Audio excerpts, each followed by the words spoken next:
Todos les agradecemos su presencia en la continuación de este curso sobre la Revolución Agraria Zapatista. Yo soy Felipe Ávila, trabajo desde hace varios años temas relacionados con la Revolución Mexicana, pero particularmente también con la Revolución del Sur. A mí me pidieron que en esta sesión hablara acerca de la figura de Emiliano Zapata, el personaje histórico, y es lo que vamos a iniciar.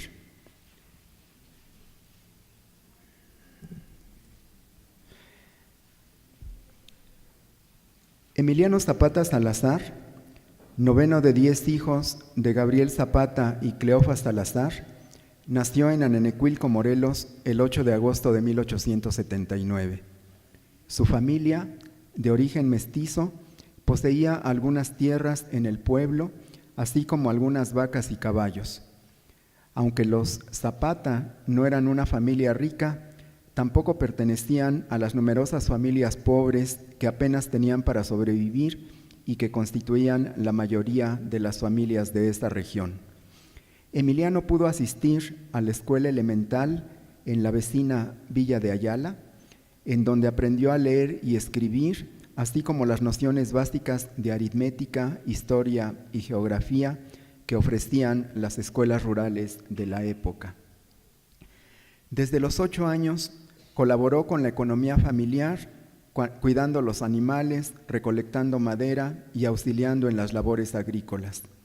Cuando murió su padre, Zapata tenía 16 años y para mantener a la familia se dedicó también a la arriería.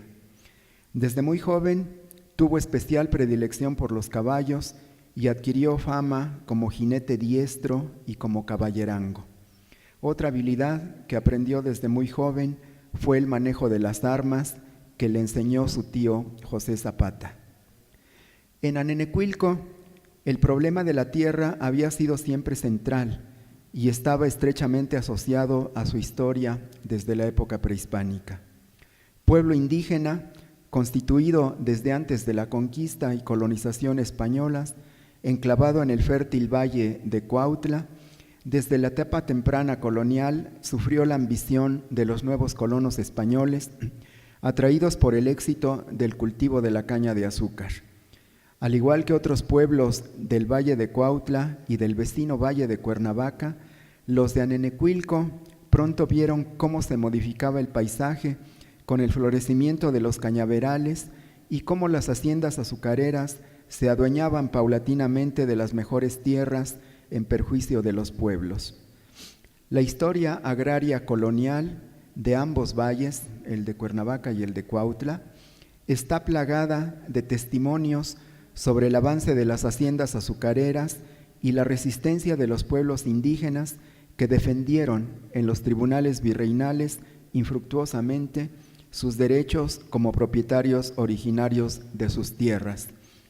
Esta resistencia y la reivindicación de los pueblos de sus tierras y aguas continuó durante el siglo XIX y también durante el Porfiriato, con la modernización productiva de las haciendas azucareras, que produjo una nueva presión sobre la propiedad que aún conservaban los pueblos, la mayoría de los cuales, con el paso del tiempo, habían tenido que convertirse en trabajadores arrendatarios o estacionales de las tierras de las haciendas. Anenecuilco fue uno de esos pueblos que sufrieron y resistieron los embates de las haciendas. En su caso, la ofensiva provino sobre todo de la hacienda de El Hospital, que se asentó en su región desde la etapa colonial y fue avanzando paulatinamente sobre las tierras del pueblo, que reclamó su derecho original sobre ellas. El punto culminante de esa larga historia ocurrió en 1910, cuando los dueños de El Hospital decidieron negar a los habitantes de Anenecuilco la posibilidad de seguir trabajando en las tierras que arrendaban estos a la hacienda. Los hombres del pueblo, ante la necesidad de seguir alimentando a sus familias, decidieron ocupar por la fuerza una parte de los terrenos de la hacienda en una acción extrema y exitosa encabezada por Emiliano Zapata, a pesar de los intentos de impedirlo por parte de los hacendados y de las autoridades. Emiliano Zapata encabezó esa ocupación, pues había sido electo en septiembre de 1909 presidente del Consejo de Anenecuilco, con la encomienda de custodiar los títulos originales virreinales del pueblo y continuar la defensa para recuperar su propiedad. Zapata tenía entonces 30 años y había alcanzado prestigio local por participar en la defensa de su pueblo y por haber participado también en la fallida campaña electoral de 1909 de Patricio Leiva, quien se había opuesto al candidato oficial de Porfirio Díaz, Pablo Escandón, en la contienda por el gobierno de ese estado. Zapata ya había sido apresado en varias ocasiones y había sido obligado incluso a engrosar el ejército federal a través de la leva, de donde se había escapado. Tanto él como otros líderes campesinos que habían participado en la campaña de Patricio Leiva estaban fuera de la ley y habían tenido que esconderse. Por ello, cuando tuvieron noticias de que la revolución a la que había convocado Francisco I. Madero en noviembre de 1910 había prendido en el norte del país, vieron en ella una oportunidad para incorporarse y contribuir así a resolver los problemas agrarios de sus comunidades. De esta manera, el 11 de marzo de 1911, una partida de hombres armados, entre los que estaban Emiliano Zapata, su compadre Otilio Montaño, Rafael Merino y Pablo Torres Burgos, se levantaron en armas y se incorporaron a la revolución maderista. Zapata se convirtió en jefe del movimiento que se extendió en el estado de Morelos y que en 2 meses logró ocupar las principales ciudades de esa entidad, entre ellas Cuautla. Cuando Porfirio Díaz renunció a la presidencia de la República el 25 de mayo de 1911, el movimiento zapatista era la principal fuerza revolucionaria en Morelos. Madero, el líder de la revolución triunfante, pactó el desarme del ejército revolucionario y el mantenimiento de las instituciones del régimen porfirista. La mayoría de los grupos insurrectos aceptaron licenciarse, entregar las armas y regresar a sus casas, pero no Emiliano Zapata, que puso como condición que los pueblos recuperaran sus tierras, tal y como lo establecía el artículo 3 del Plan de San Luis, motivo por el cual se habían sumado a la rebelión maderista. Madero fue personalmente a negociar con Emiliano Zapata el licenciamiento de sus fuerzas en julio y agosto de 1911, pero no pudieron llegar a un acuerdo. Zapata, cuyo movimiento había dado muestras ya de un agrarismo radical, exigía el reparto agrario inmediato. La negociación se vino abajo por la intervención del Ejército Federal y por la táctica de confrontación del gobierno interino de Francisco León de la Barra, que exigía a Zapata su rendición incondicional. Zapata rompió con Madero y le declaró la guerra, llamando a derrocarlo. El plan de Ayala fue la justificación política de su rebeldía. Una vez que Madero tomó posesión como presidente de la República, en noviembre de 1911, Zapata se mantuvo en pie de lucha y logró extender su movimiento a todo el estado de Morelos, así como a los municipios colindantes del Estado de México, Puebla, Guerrero y el sur del Distrito Federal. El zapatismo se convirtió así en uno de los principales problemas políticos durante el gobierno de Madero, y la respuesta represiva contra Zapata le restó apoyos a Madero de su ala izquierda, ante la cual no se justificaba que un reclamo agrario legítimo como el que enarbolaba Zapata encontrara como respuesta la represión. Zapata logró mantener la resistencia a pesar de la ofensiva del Ejército Federal y se consolidó durante la etapa maderista como el símbolo del agrarismo. La erosión que sufrió el gobierno de Madero, acosado por dos importantes rebeliones populares desde la izquierda, la de Zapata y la de Pascual Orozco en el norte, y por dos rebeliones de menor impacto desde la derecha, la de Félix Díaz y la de Bernardo Reyes, pusieron de manifiesto la incapacidad política de Madero para mantener la paz, y eso contribuyó a su caída. El golpe militar, encabezado por Victoriano Huerta, que puso fin al experimento democrático de Madero e instauró una dictadura militar a la que Zapata combatió desde el primer momento. La resistencia de los rebeldes zapatistas contra Huerta se unió a la rebelión que en los estados norteños iniciaron los ejércitos constitucionalistas y villistas. La acción combinada de esos tres ejércitos fue minando al régimen de Huerta y le fue arrebatando el control de la mayor parte del territorio nacional. La batalla decisiva fue la de Zacatecas en junio de 1914, en la que la División del Norte de Francisco Villa destrozó a una columna del Ejército Federal y abrió el paso franco hacia el centro del país. Un mes después, Huerta renunció, pero entregó la capital de la República a las fuerzas de Carranza, impidiendo así la entrada de Zapata a la Ciudad de México. Algunos líderes del constitucionalismo, con posturas agraristas como Lucio Blanco, Antonio I. Villarreal y Luis Cabrera, buscaron un acercamiento con Zapata. Sin embargo, el líder suriano, que desconfiaba profundamente de Carranza, puso como condición que el primer jefe aceptara el plan de Ayala y que renunciara al poder. Carranza, obviamente, rechazó esas condiciones y convocó a una junta de los jefes constitucionalistas sin la participación de Villa ni la de Zapata. Sin embargo, un sector del constitucionalismo, encabezado por Álvaro Obregón y Lucio Blanco, quienes temían un enfrentamiento con Villa, de quien Carranza se había distanciado, lograron que se convocara a una convención militar con la participación de la División del Norte, que se celebraría en la ciudad de Aguascalientes. La Asamblea de Jefes Revolucionarios, conocida como Soberana Convención Revolucionaria, se reunió en la ciudad de Aguascalientes el 10 de octubre de 1914 y ese día asumió la soberanía del país. Los villistas propusieron invitar a los zapatistas para que en la Asamblea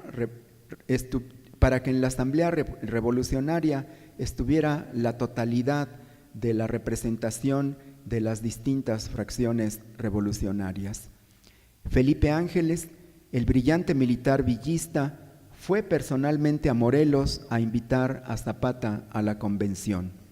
Ahí, en Morelos, se selló la alianza entre la División del Norte y el Ejército Libertador del Sur.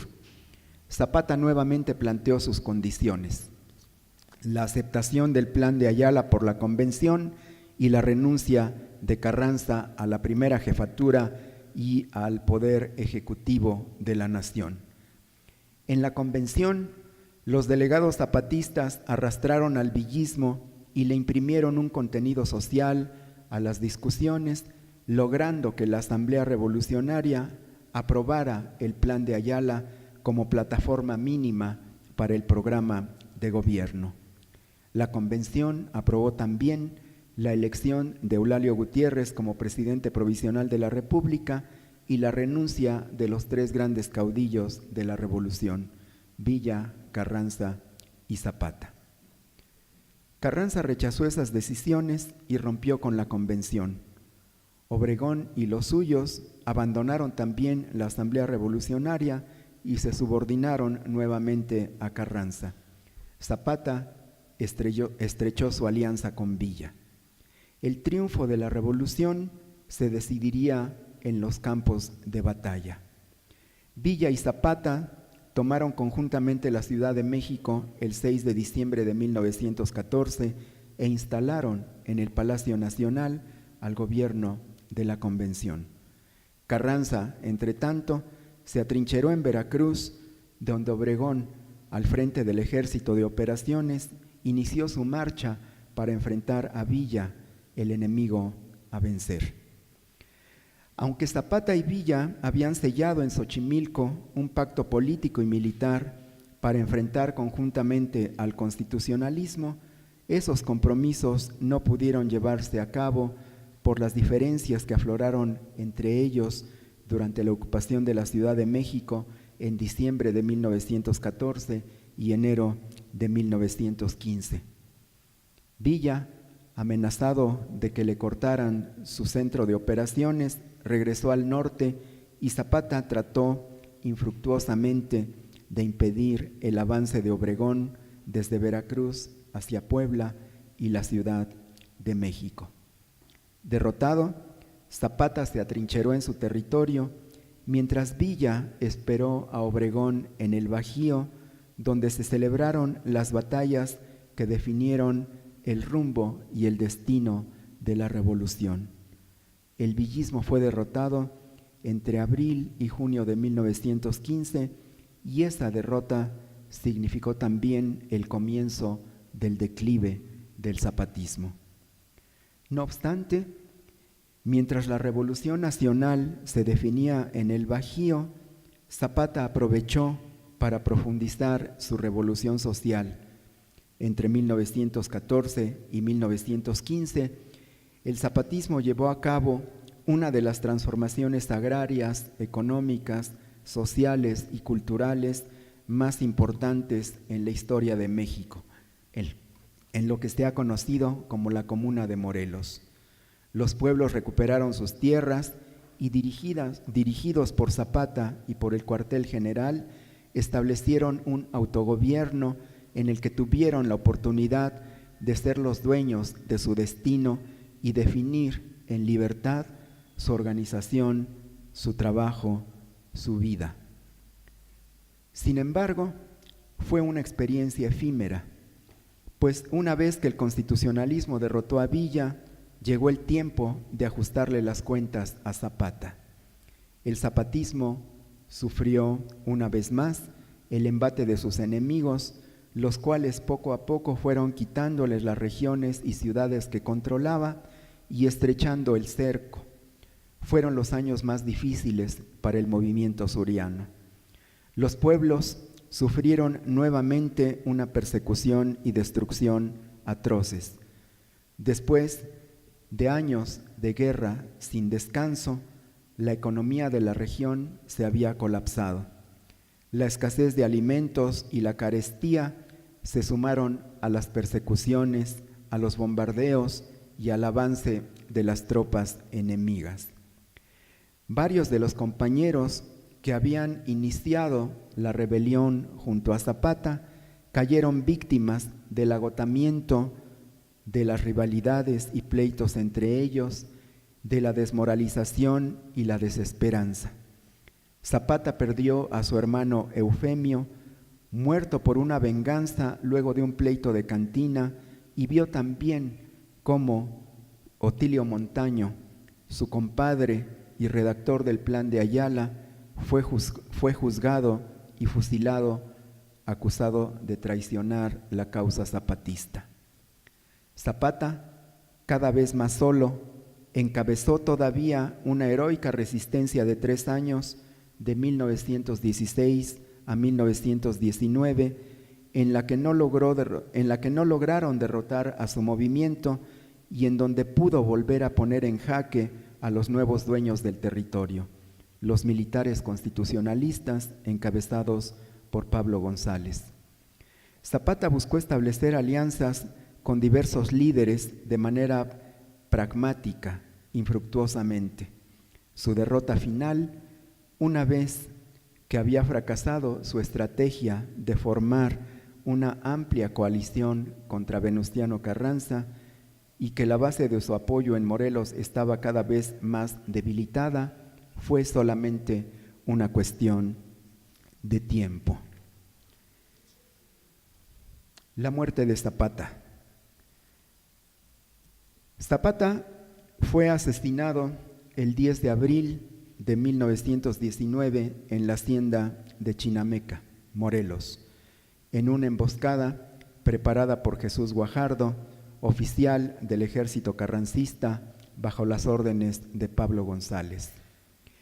El plan para asesinar a Zapata comenzó a fraguarse un mes atrás. Pablo González se molestó con Guajardo porque, habiéndole encomendado una acción militar contra los zapatistas en Huautla, lo encontró bebiendo en una cantina, por lo que lo arrestó. La noticia llegó a los oídos de Zapata, cuyas fuerzas estaban muy disminuidas, quien creyó que podía aprovechar el resentimiento de Guajardo contra Pablo González para atraerlo a su causa. Así, le escribió una carta invitándolo a sumarse a sus filas, y decía esta carta: ha llegado a mi conocimiento que por causas que ignoro ha tenido usted con Pablo González algunas dificultades, y en las que ha sido usted amonestado sin tener causa justa. Esto y la convicción serena y firme que tengo del próximo triunfo de las armas revolucionarias me alientan para dirigirle la presente, haciéndole formal y franca invitación para que, si en usted hay voluntad suficiente, se una a nuestras tropas, entre las cuales será recibido con las consideraciones merecidas. Esta carta se la envió Zapata a Jesús Guajardo el 21 de marzo de 1919. La carta fue interceptada por Pablo González, quien maquinó entonces un plan para engañar a Zapata, consultando el asunto con el presidente Venustiano Carranza.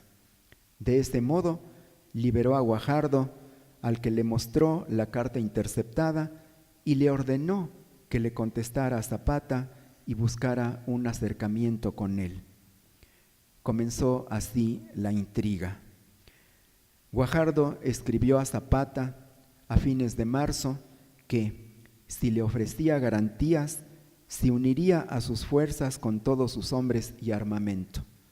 Zapata recibió con agrado la noticia.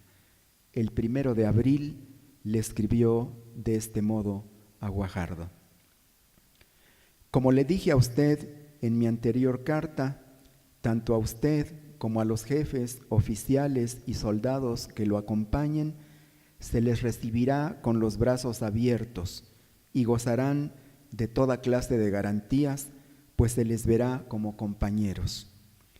Jefes que han llegado del norte y a los que tengo con mando de fuerzas en Xochimilco me han dado excelentes referencias de su gestión revolucionaria en aquella región, y por ellos mismos he sido informado de que es usted hombre de convicciones y que aun cuando distanciado de nosotros, sus ideas son firmes. Aquí con nosotros contribuirá usted al triunfo de la gran causa revolucionaria que lucha por el bien general de la clase humilde, y cuando hayamos llegado al triunfo, tendrá usted la satisfacción de haber cumplido con un deber y su conciencia quedará tranquila por haber obrado con justicia. La carta de usted deja ver que es franco y sincero, y lo juzgo como hombre de palabra y caballero, y tengo confianza en que cumplirá al pie de la letra el asunto de que se trata. Por mi parte, solo sé decirle que sé cumplir mi palabra, mientras no se dé al pueblo lo que éste necesita. No es posible saber si Zapata creía realmente en lo que decía en su carta, o si lo hacía solamente para atraer a Guajardo hacia su causa con lisonjas. Sin embargo, no se confiaba del coronel carrancista. Como prueba, le pidió que se rebelase contra Pablo González el 4 de abril y apresara al traidor Victoriano Bárcenas, antiguo combatiente zapatista, quien se había amnistiado y enrolado a las filas del enemigo. Jesús Guajardo aceptó, pero le pidió a Zapata esperar al arribo de un cargamento de armas que llegaría días más tarde. Zapata, para estar seguro de la sinceridad de Guajardo, envió a una persona de su confianza a su campamento. Los informes que recibió Zapata lo animaron a organizar un ataque a Jonacatepec en poder del ejército constitucionalista. El 8 de abril, Guajardo se declaró en rebeldía contra el gobierno de Carranza. El día 9 tomó Jonacatepec y cumplió con la otra prueba que le había exigido Zapata: apresar y ejecutar a 59 hombres de Victoriano Bárcenas, todos ellos exzapatistas, a quienes el líder suriano consideraba traidores. Guajardo lo hizo, fusiló a los 59 ex-zapatistas. Zapata llegó en la tarde del día 9 de abril cerca de Jonacatepec y se reunió con Guajardo en la estación Pastor, en donde lo felicitó y le agradeció el regalo del caballo que le obsequió Guajardo, el famoso alazán As de Oros, en el que Zapata moriría. Ambos se desplazaron hasta Tepalcingo. Zapata, quien a pesar de todas las señales de Guajardo seguía abrigando dudas de su sinceridad, lo invitó a cenar a su campamento para planear las siguientes acciones, a lo que Guajardo se negó. Quedaron de verse al día siguiente en la hacienda de Chinameca, donde Guajardo había estacionado sus tropas y donde estaba el cargamento de armas que le había ofrecido. Zapata, con su escolta, llegó a los alrededores de Chinameca en la madrugada de ese 10 de abril, dando vueltas alrededor de ella sin decidirse a entrar, como si presintiera algo. Con sus hombres se aproximó a la hacienda y poco después, cuando platicaba con Guajardo sobre la estrategia militar a seguir en una tienda cercana a la hacienda, a la entrada de la hacienda, una falsa alarma de tropas carrancistas hizo que saliera con sus hombres a vigilar los alrededores y ordenara a Guajardo defender Chinameca. Luego de dejar guardias en la loma localizada frente a Chinameca, conocida como la Piedra Encimada, Zapata se acercó otra vez a la hacienda con una pequeña escolta y permaneció a la expectativa, en espera de recoger el parque que le había ofrecido Guajardo. Este lo invitó a comer y luego de que soldados de Guajardo le reiteraron la invitación, Zapata finalmente aceptó. A las 2:10 de la tarde, montando al As de Oros, acompañado de 10 hombres, Zapata entró a la hacienda de Chinameca, donde los hombres de Guajardo lo asesinaron, consumando la traición preparada. El testimonio de Salvador Reyes Avilés, uno de sus acompañantes que sobrevivió al ataque, es claro y emotivo, y cito el testimonio de Salvador Reyes Avilés. El jefe había enviado al coronel Palacios a hablar con Guajardo, a quien iba a hacer entrega de 5,000 cartuchos, y llegando a Chinameca, inmediatamente preguntó por él. Se presentaron entonces el capitán Ignacio Castillo y un sargento, y a nombre de Guajardo invitó Castillo al jefe para que pasara al interior de la hacienda, donde Guajardo estaba con Palacios arreglando la cuestión del parque. Todavía departimos cerca de media hora con Castillo, y después de reiteradas invitaciones, el jefe accedió. Vamos a ver al coronel, que vengan nada más 10 hombres conmigo, ordenó, y montando su caballo, un alazán que le obsequiara Guajardo el día anterior, se dirigió a la puerta de la hacienda. Lo seguimos 10, tal como él ordenara, quedando el resto de la gente muy confiada, sombreándose debajo de los árboles y con las carabinas enfundadas. La guardia parecía preparada a hacerle los honores.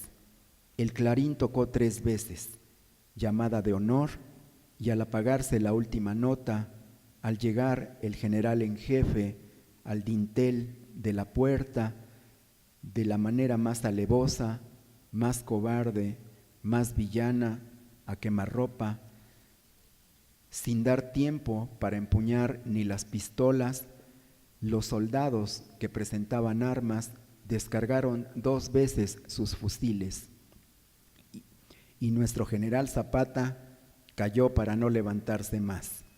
Su fiel asistente, Agustín Cortés, moría al mismo tiempo. Palacios debe haber sido asesinado también en el interior de la hacienda. La sorpresa fue terrible. Los soldados del traidor Guajardo, parapetados en las alturas, en el llano, en la barranca, en todas partes, cerca de 1000 hombres, descargaban sus fusiles contra nosotros. Bien pronto la resistencia fue inútil. De un lado, éramos un puñado de hombres consternados por la pérdida del jefe, y del otro, 1 millar de enemigos que aprovechaban nuestro natural desconcierto para batirnos encarnizadamente. Así fue la tragedia. Así correspondió Guajardo, el alevoso, a la hidalguía de nuestro general en jefe. Así murió Emiliano Zapata. Así mueren los valientes, los hombres de pundonor, cuando los enemigos, para enfrentarse con ellos, recurren a la traición y al crimen. Aquí finaliza el testimonio de Salvador Reyes Avilés, que forma parte del parte oficial de la muerte de Zapata del Ejército Libertador del Sur, dirigido a Gildardo Magaña el 10 de abril de 1919. Así murió Zapata. Con su muerte, el zapatismo, que había sido el movimiento más persistente y radical de toda la Revolución Mexicana, entró en su fase más aguda de declive. La noticia de la muerte de Zapata se propagó como pólvora. Guajardo echó el cuerpo de Zapata en los lomos de un caballo y lo llevó a Cuautla, donde lo esperaba Pablo González. Al verlo, después de las 9 de la noche, González le informó por telégrafo a Venustiano Carranza. El cadáver de Zapata fue expuesto públicamente en la plaza de Cuautla para que la gente comprobara con sus propios ojos la muerte del caudillo del sur. Miles lo vieron. González hizo que lo fotografiaran y envió las fotos a los diarios para que las difundieran y atajaran el rumor de que en realidad no era el cuerpo de Zapata el que habían mostrado.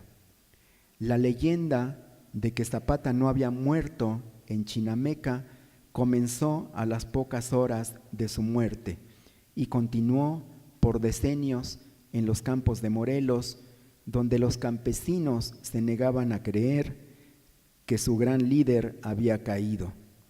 El gobierno de Carranza y la prensa oficialista festejaron el asesinato de Zapata. A Guajardo se le rindieron honores de héroe, se le ascendió y recompensó con 50,000 pesos. Zapata fue enterrado el 12 de abril en el Panteón de Cuautla. El asesinato de Zapata en Chinameca acabó con la vida del líder campesino más importante de la revolución, pero no acabó con su ejemplo ni con su legado. De forajido a prócer, o como el Atila del Sur devino símbolo del agrarismo.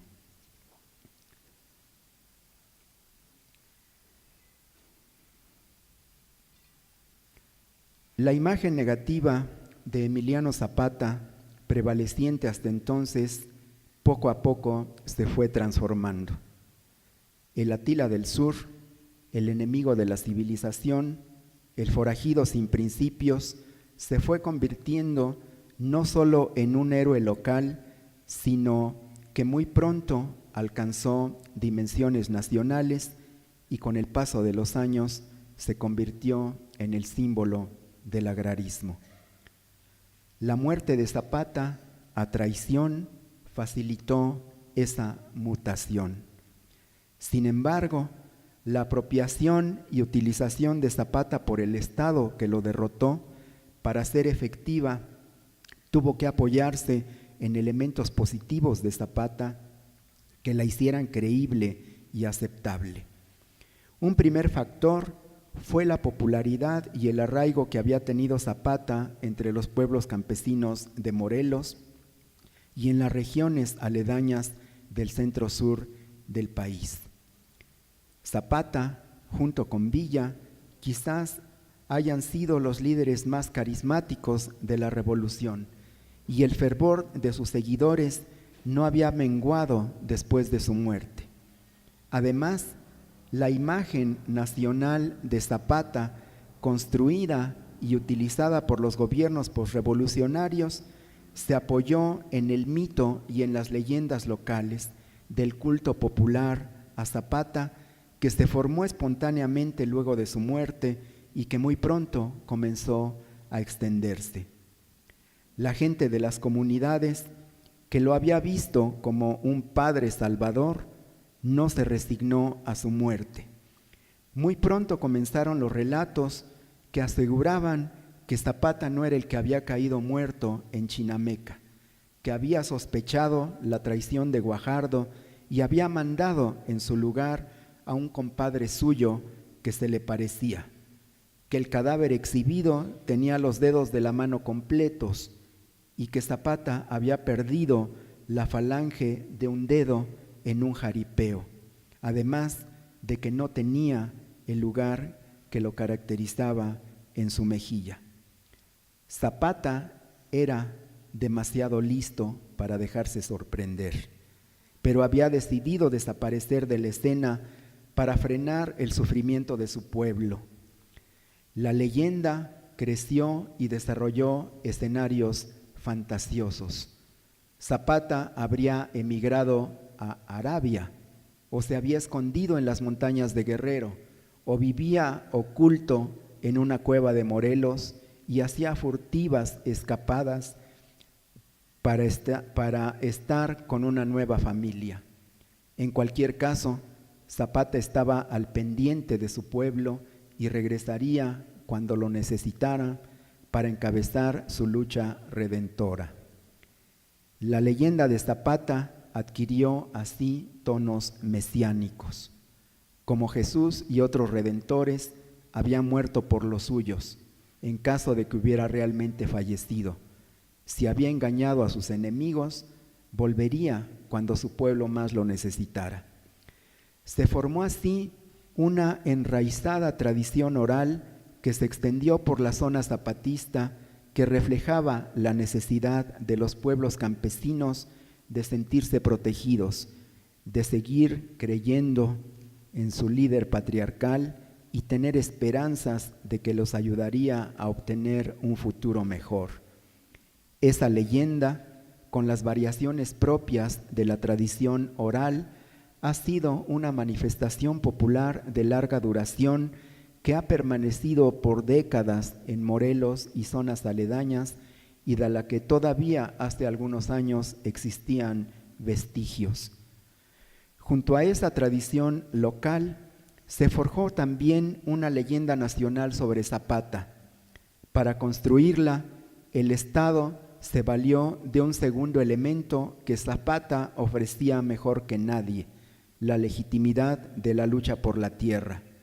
Las demandas agrarias, aunque no fueron la única causa, habían sido las de mayor peso para los múltiples actores rurales y urbanos que llevaron a cabo la Revolución Mexicana. Concluida esta, la legitimidad del nuevo régimen tuvo en el agrarismo uno de sus pilares fundamentales, y esa fue la base que le permitió obtener el apoyo y el control de los grupos campesinos, fundamentales en una sociedad que seguía siendo predominantemente rural. Por ello, desde el gobierno de Álvaro Obregón, los distintos gobiernos surgidos de la Revolución Mexicana se valieron de ese elemento para construir y consolidar su legitimidad. En este proceso, el Estado mexicano posrevolucionario se apropió de los principales caudillos y creó un panteón de padres fundadores, de héroes moldeados a su conveniencia, construyendo una ideología que tenía en la Revolución Mexicana su momento fundacional y en sus personajes principales a los forjadores de la identidad del México moderno. Para los fines del Estado posrevolucionario, Zapata se convirtió en el apóstol del agrarismo, en el símbolo de la lucha por la tierra y por la justicia campesina, y sobre todo en el personaje que legitimaba el reparto agrario de los distintos gobiernos y que justificaba el apoyo que las centrales campesinas, constituidas de manera corporativa, daban a los presidentes en turno. Con este objetivo, Zapata empezó a ser rescatado y transformado en uno de los miembros más destacados de la familia revolucionaria. La historia oficial, la literatura, las artes plásticas y el nuevo culto cívico que el Estado promovió fueron los medios con los que se moldeó esa imagen.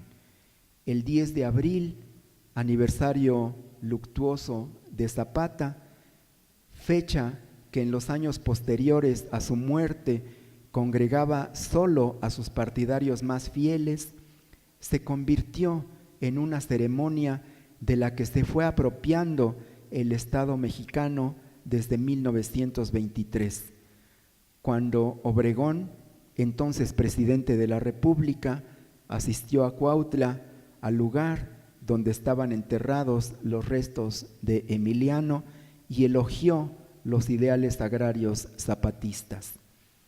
Esa ceremonia y esa profesión de fe agrarista fueron retomados por Calles, quien en 1924, como candidato presidencial ante la tumba de Zapata, declaró que el programa agrarista revolucionario de Zapata era también el suyo.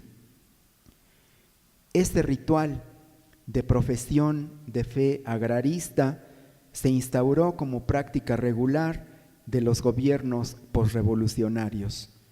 Desde Plutarco Elías Calles y hasta Ernesto Zedillo, todos los presidentes de México visitaron al menos una vez durante su mandato la tumba de Zapata para hacer patente su compromiso con los ideales agrarios. Independientemente de su orientación ideológica y de su compromiso efectivo con la reforma agraria, todos ellos hicieron del 10 de abril la ceremonia cívica más importante del agrarismo oficial mexicano.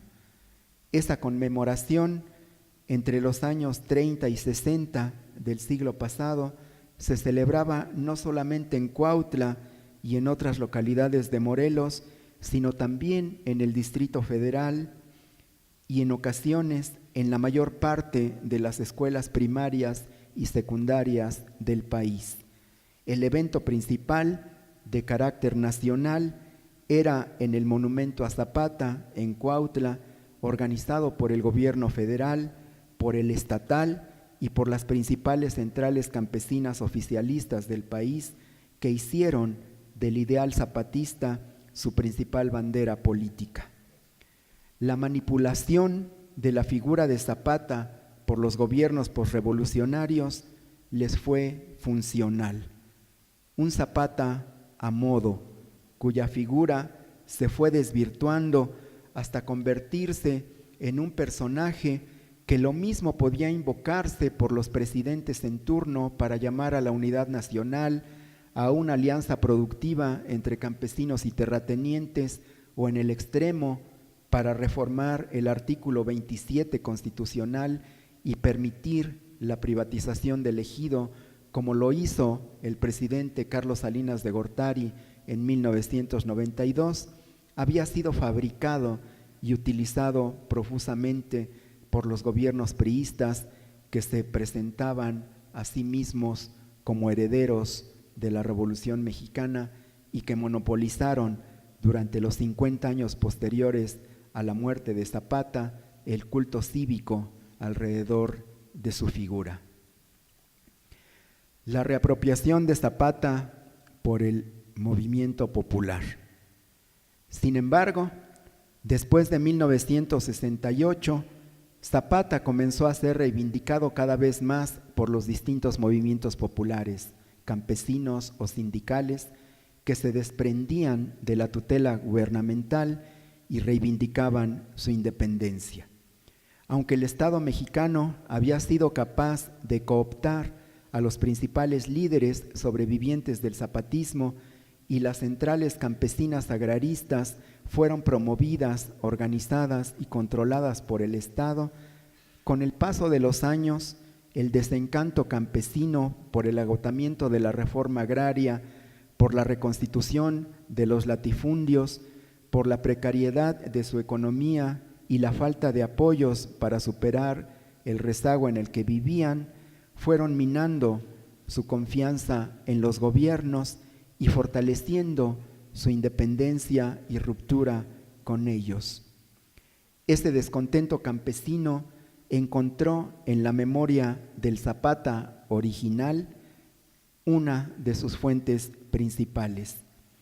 El jaramillismo morelense de los años 50 del siglo pasado y luego la guerrilla rural de Guerrero y Oaxaca de los años 70 tuvieron también en la reivindicación de Zapata uno de los ejes de su legitimidad.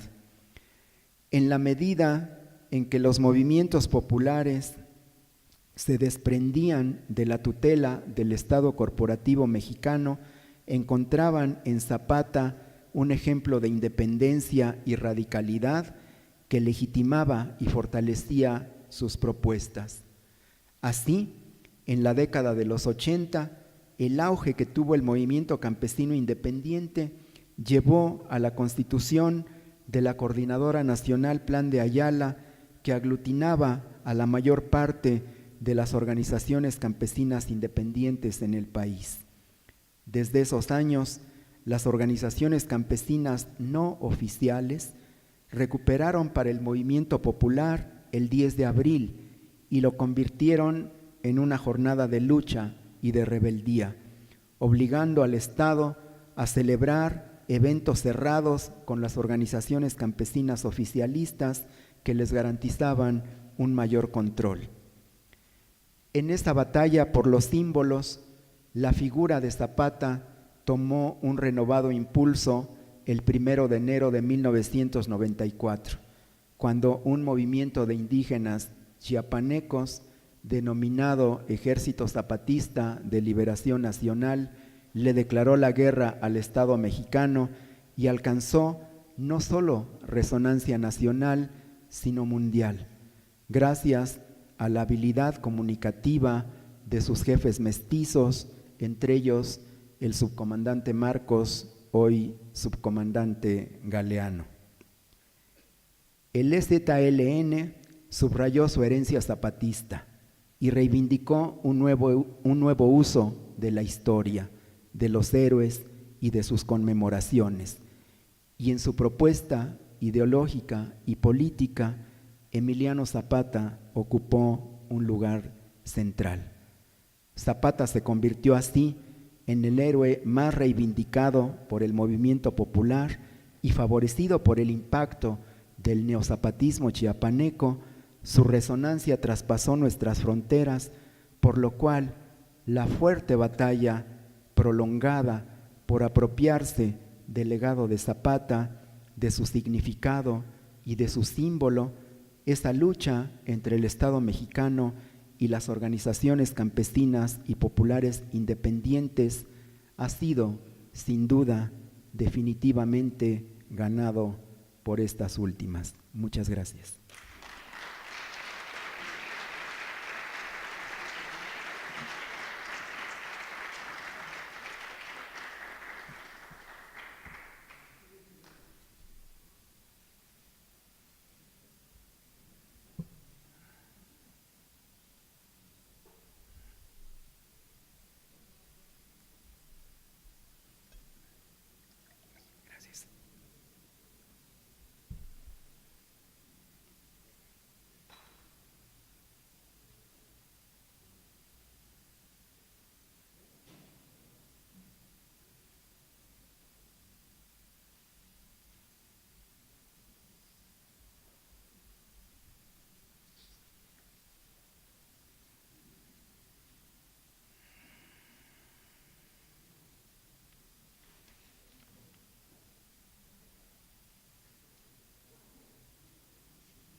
Bueno,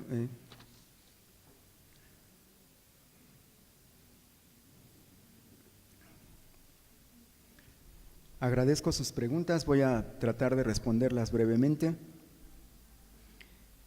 José Guadalupe Padilla me escribe y dice que la revolución maderista era muy limitada respecto al zapatismo, que una era netamente antirreeleccionista, mientras que la de Villa y Zapata eran lucha por la tierra y una revolución social, que algunos maderistas consideraron a Zapata como traidor al maderismo. Sin embargo, él cree que el zapatismo era más profundo históricamente. Bueno, yo estoy de acuerdo básicamente con lo que plantea. Sin duda hay una diferencia sustancial entre la revolución maderista y la zapatista.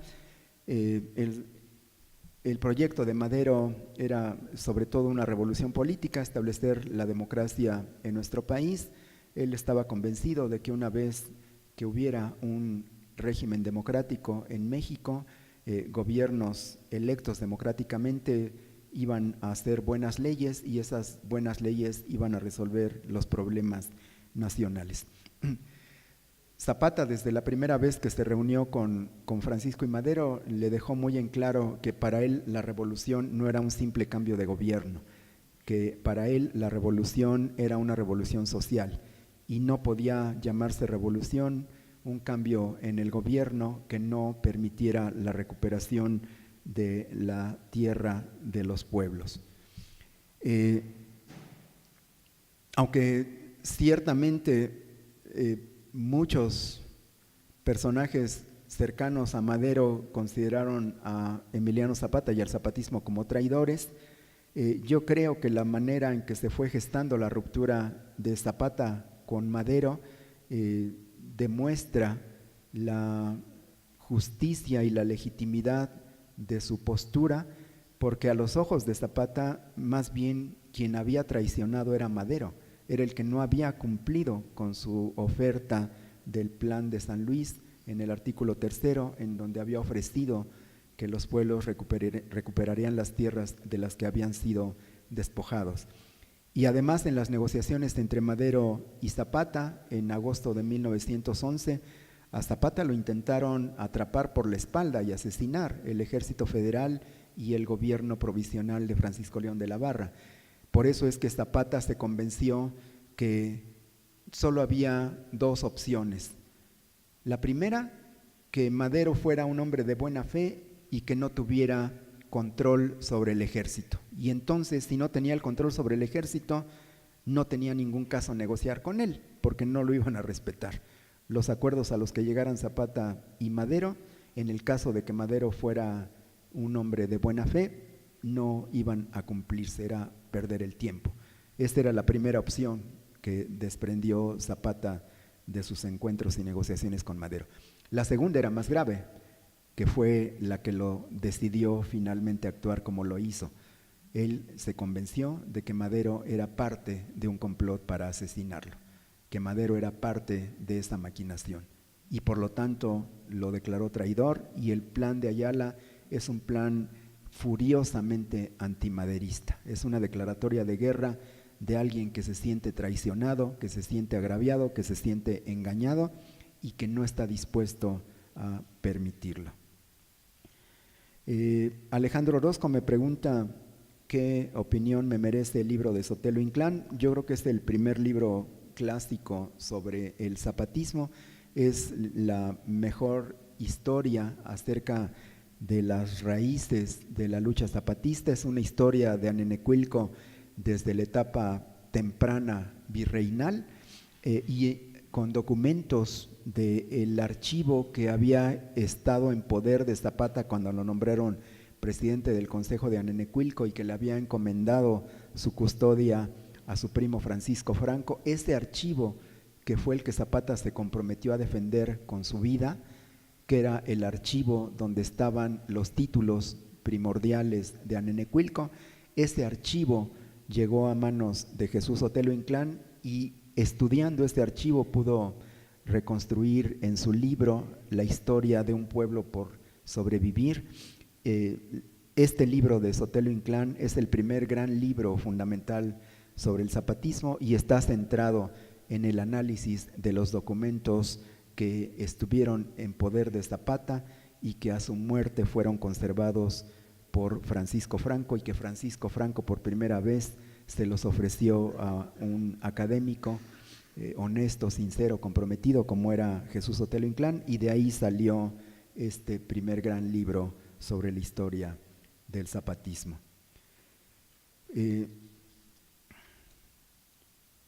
Me preguntan cómo se maquinó la carta que Zapata le hizo llegar a Guajardo. Creo que ya lo conté en lo que leí. Zapata se enteró, porque se enteraba de todo, tenía oídos y ojos en todos lados, la gente le informaba todo lo que pasaba.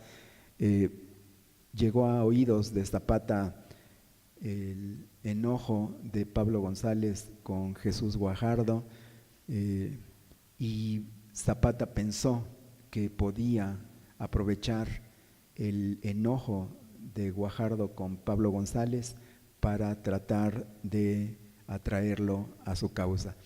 Zapata estaba en una situación desesperada, estaba prácticamente sin armas y municiones, su ejército estaba muy disminuido, no tenían víveres, andaban a salto de mata en las distintas poblaciones y cerros y necesitaba imperiosamente conseguir parque y armamento.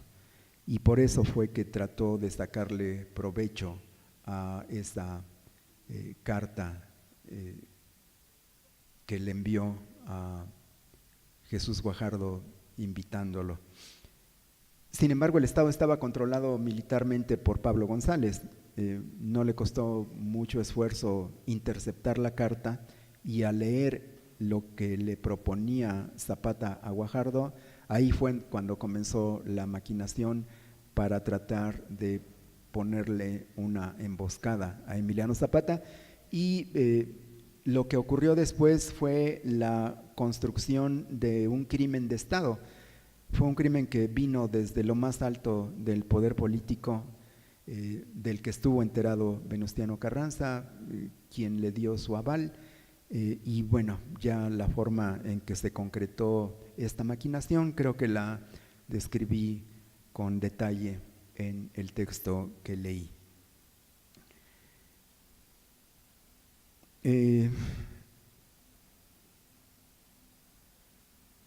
Santos Martínez Pineda comenta que el pueblo de Cuautla se opuso a que el cadáver de Zapata saliera de Morelos, que sí es cierto.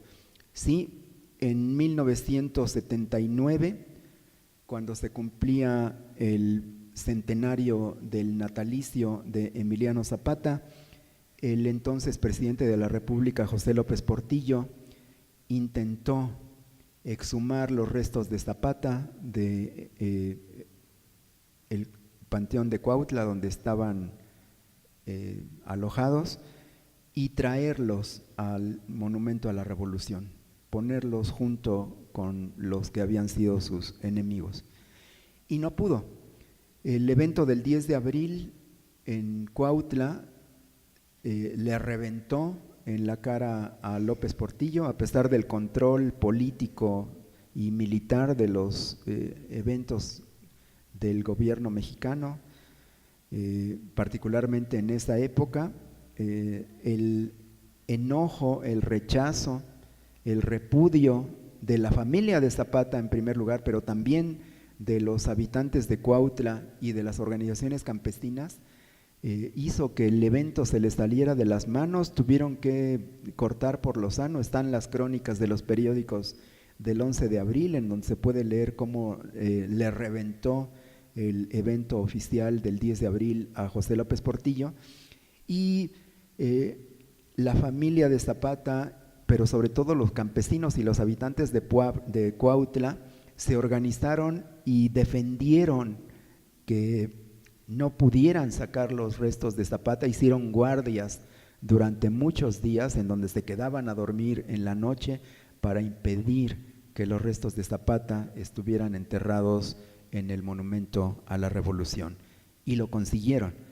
Y a partir de ahí, de esa resistencia a que Zapata estuviera enterrado en el Monumento a la Revolución, es el elemento que detona la organización del movimiento campesino independiente, porque es poco después cuando se forma la Coordinadora Nacional Plan de Ayala. Entonces fue algo completamente contraproducente para el gobierno de la República.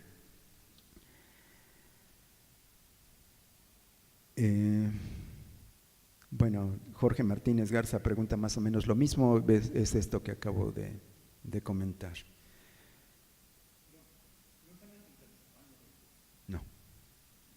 En Tlaltizapán está el cuartel general del sur y algunos de los combatientes zapatistas, porque Zapata en sus últimos años, que tuvo en Tlaltizapán la mayor parte del tiempo su cuartel general, él quería construir un mausoleo para que todos los generales y combatientes zapatistas estuvieran enterrados ahí, y comenzó a construir ese mausoleo, pero no le dio tiempo y sus restos no están ahí.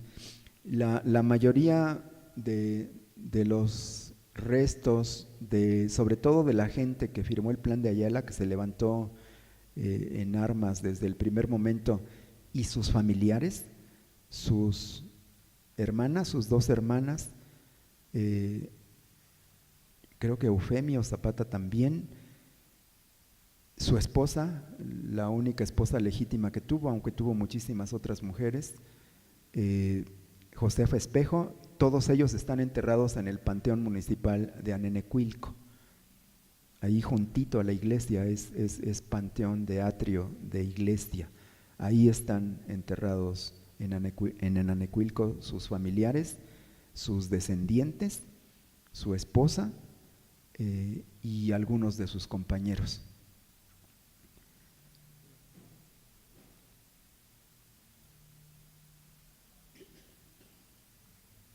Diana Yáñez pregunta que cómo se dio el agrarismo a través del corporativismo como elemento que nutría la noción de la identidad nacional, y cómo fue que el neozapatismo se instauró en el multiculturalismo de México.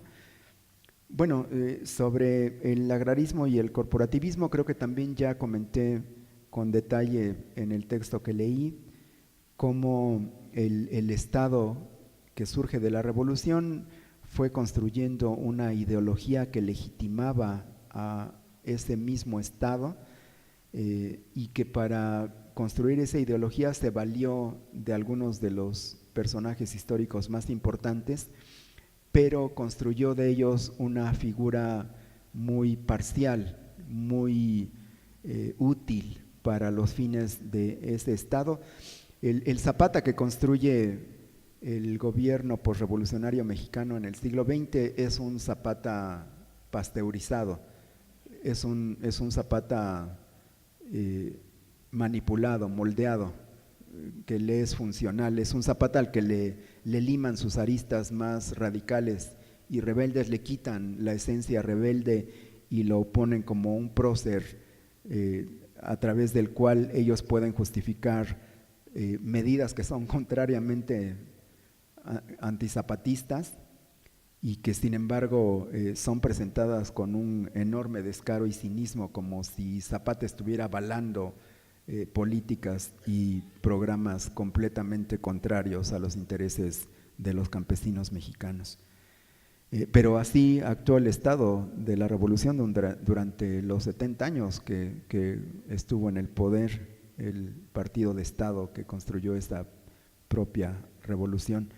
El neozapatismo es otra cosa. El neozapatismo se instaura cuando esa ideología de la revolución ya había hecho crisis, cuando ya nadie le creía a las mentiras de los gobiernos mexicanos de los 70s y los 80s, cuando ya estaba desbordando la movilización y la lucha por la democracia, cuando ya no tenían cara para seguir manejando esas falsedades e hipocresías, y cuando ellos mismos van abandonando el discurso oficial de la Revolución Mexicana, particularmente desde el gobierno de Miguel de la Madrid y sobre todo en el de Carlos Salinas de Gortari. Para el neoliberalismo la Revolución Mexicana ya no les era funcional, ya les causaba escozor. Y en este contexto es donde surge el neozapatismo, que es como quien le da la puntilla al discurso legitimador de la Revolución Mexicana y le quita completamente cualquier credibilidad. Y el neozapatismo creo que tuvo la virtud de haber hecho una muy buena lectura de la Revolución Mexicana, pero sobre todo una muy buena lectura de Emiliano Zapata y del zapatismo original, y pudieron actualizarlo, pudieron hacerlo funcional, ya no para el Estado, sino para un movimiento indígena y campesino de una enorme legitimidad. Y el neozapatismo, a partir de los escritos de su dirigencia, pues también era una corriente que estaba abierta a lo que estaba sucediendo en el mundo, no era una corriente política endogámica, sino que tenía vasos comunicantes y ojos muy abiertos para tratar de saber y entender qué es lo que estaba pasando en el mundo. Entonces era un discurso también muy renovador, muy creativo, que se convirtió en pivote de la defensa de las culturas nativas y del reconocimiento de los derechos de las comunidades originarias y del reconocimiento también del multiculturalismo, que fue una consecuencia del estallido y del reconocimiento de la legitimidad de la lucha neozapatista.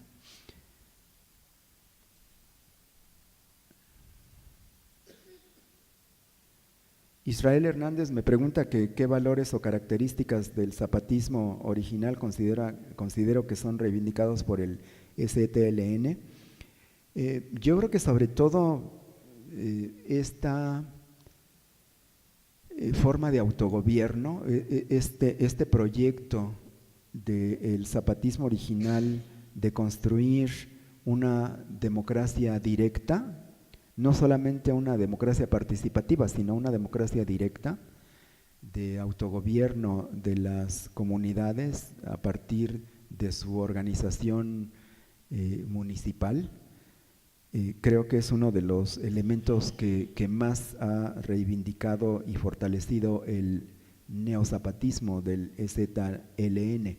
Y la otra cosa que me parece central y que está también en el zapatismo original es esta reivindicación, este rescate del peso que le daba el zapatismo original a la sociedad civil, promover su organización, su participación, su movilización en estructuras locales y en tener una relación horizontal con las autoridades, con el gobierno. Esta consigna que hizo tan famosa en el mundo el EZLN de mandar obedeciendo, que todo el mundo decía qué maravilla, de dónde salió, pues en realidad sale del zapatismo original. Eso es lo que hacía Emiliano Zapata todo el tiempo. Zapata escuchaba a las comunidades, pasaba horas platicando con la gente, sabía sus problemas, tenía empatía con ellos, los buscaba atender y resolver, y él se consideraba como un líder que tenía un compromiso esencial con las comunidades, con la gente, y así es como ejercía su gobierno. Zapata era el jefe de un estado zapatista en construcción, en desarrollo, y esto pues creo que el EZLN tuvo un gran acierto al resumirlo así casi axiomáticamente como esta consigna de mandar obedeciendo. Pero eso es lo que hacía Zapata y eso es lo que instruía a sus generales que hicieran con la gente que estaba bajo sus órdenes.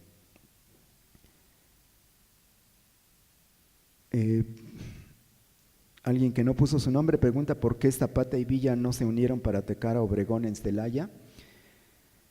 Bueno, creo que esto ha quedado ya bastante claro con los últimos trabajos que han salido en los años recientes sobre la revolución zapatista y villista.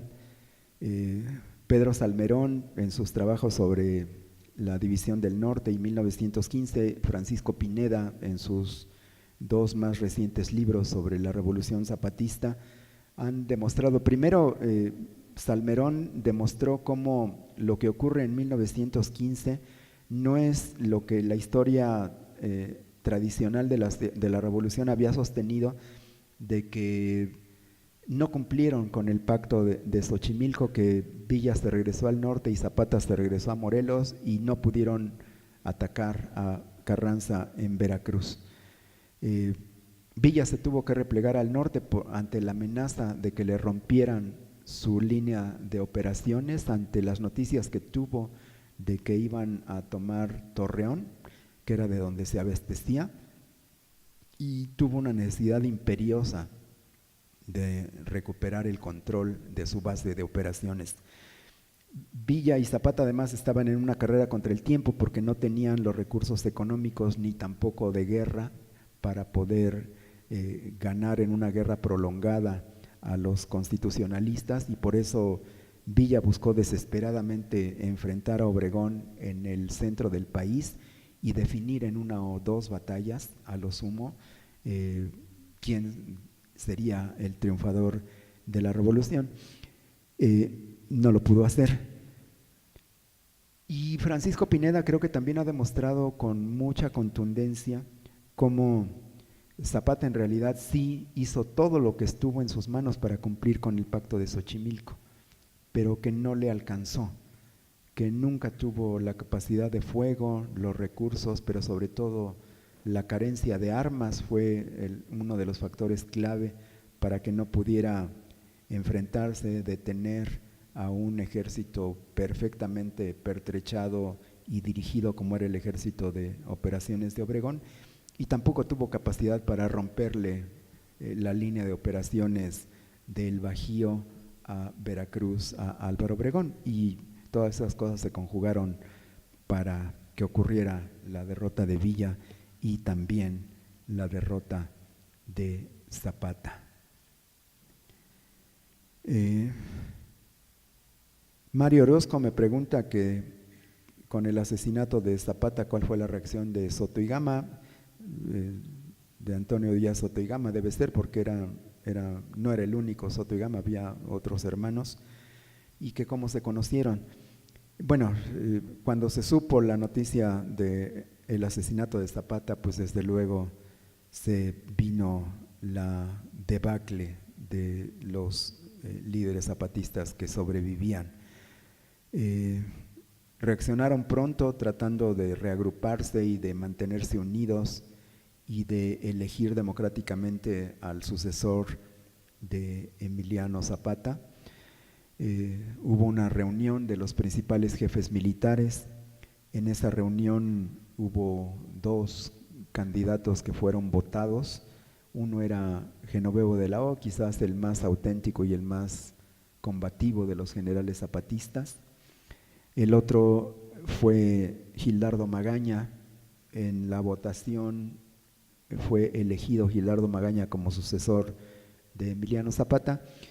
Y Gildardo Magaña venía de las clases medias urbanas, era un intelectual zapatista igual que Soto y Gama, había sostenido una postura conciliadora, y Soto y Gama apoyó a Gildardo Magaña y juntos impulsaron una política de acercamiento con Álvaro Obregón para oponerse en los últimos meses a el gobierno de Venustiano Carranza. Después, Soto y Gama fue uno de los fundadores del Partido Nacional Agrarista durante el gobierno de Álvaro Obregón, y el Partido Nacional Agrarista fue pues el principal apoyo político que tuvo Álvaro Obregón durante su gobierno. Fue una alianza funcional. Obregón se aprovechó del respaldo de los líderes zapatistas, y los líderes zapatistas se aprovecharon del apoyo político de Obregón para construir su partido y también para obtener candidaturas a diputaciones y a puestos de representación popular. Hubo entonces una alianza explícita de los sobrevivientes zapatistas con Álvaro Obregón. Soto y Gama se incorporó al zapatismo en 1913. Él había sido un destacado dirigente magonista, fundador del Partido Liberal Mexicano, que había estado exiliado en Estados Unidos, que había estado encarcelado muchas veces, que era un periodista de combate y un gran orador, que tuvo una participación destacada en el ala izquierda maderista, que ayudó a la formación y consolidación de la Casa del Obrero Mundial. Él se reconocía a sí mismo como de ideología anarcosindicalista, y cuando las condiciones de participación política durante la dictadura huertista se hicieron nulas, Soto y Gama, junto con otros militantes cercanos al movimiento obrero, se acercaron al zapatismo y se incorporaron como intelectuales y asesores de Emiliano Zapata.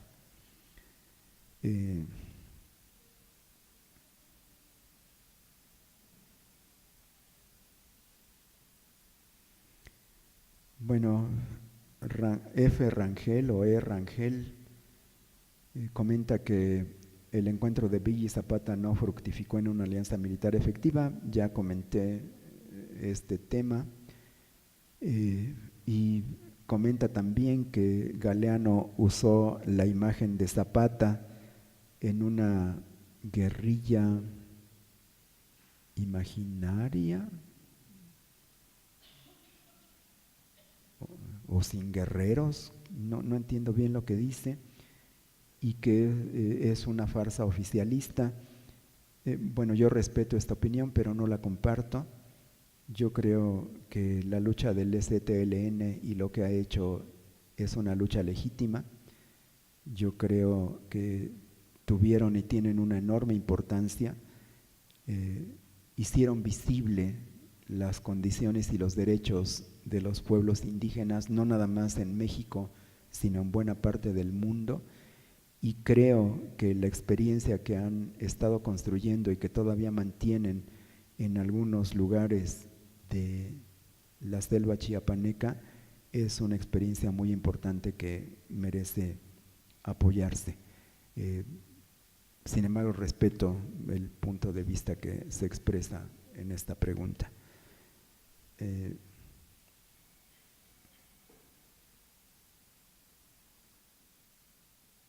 Bueno, con esto concluyo mi participación. Muchas gracias.